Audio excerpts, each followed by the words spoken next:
వెనకటికి ఒక సర్కస్ మనిషి ప్రజలకు గొప్ప ప్రదర్శన ఇచ్చాడు. ఒక తీగ మీద ఈ కొన నుండి ఆ కొన వరకు సునాయాసంగా నడిచి వెళ్ళాడు. అందరూ భేష్ అన్నారు.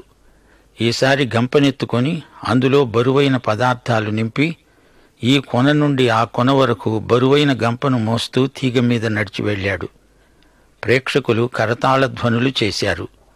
ఇప్పుడు మూడో ప్రదర్శనలో గంప ఖాళీ చేశాడు. అన్నాడు, అయ్యలారా, అమ్మలారా, ఇప్పుడు మీలో ఒక్కరు వచ్చి ఈ గంపలో కూర్చోండి.